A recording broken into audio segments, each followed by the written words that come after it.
بھارت نے افغانستان کے صحت کے شعبے اور انسانی امداد کے لیے اپنی مسلسل حمایت کا ایک بار پھر اعادہ کیا ہے۔ مرکزی وزیر صحت جے پی نڈا نے بدھ کے روز افغانستان کے وزیر صحت عامہ مولوی نور جلال جلالی سے ملاقات کی۔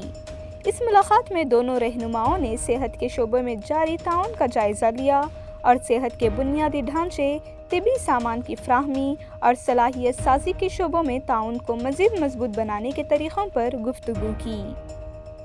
بھارتی وزارت صحت کے مطابق جے پی نڈا نے کہا کہ بھارت کا رویہ ہمیشہ عوام دوست رہا ہے اور وزیر اعظم نریندر مودی بار بار اس بات پر زور دیتے آئے ہیں کہ افغانستان کے ساتھ بھارت کا تعاون فلاح و بہبود، صلاحیت سازی اور ضروری طبی خدمات تک عوام کی رسائی پر مرکوز ہونا چاہیے۔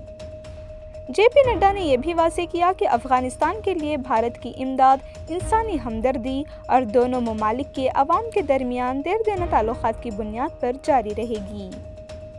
وزارت صحت نے مزید بتایا کہ صحت کے شعبے میں تعاون بڑھانے سے متعلق اضافی تجاویز اس وقت زیر غور ہیں۔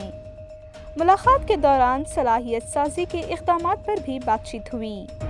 بھارت افغانستان نے ایک میڈیکل کیمپ منعقد کرنے اور افغان ڈاکٹروں کو تربیت دینے کے لیے سینئر ڈاکٹروں کی ایک ٹیم بھیجنے کے طریقہ کار پر کام کر رہا ہے۔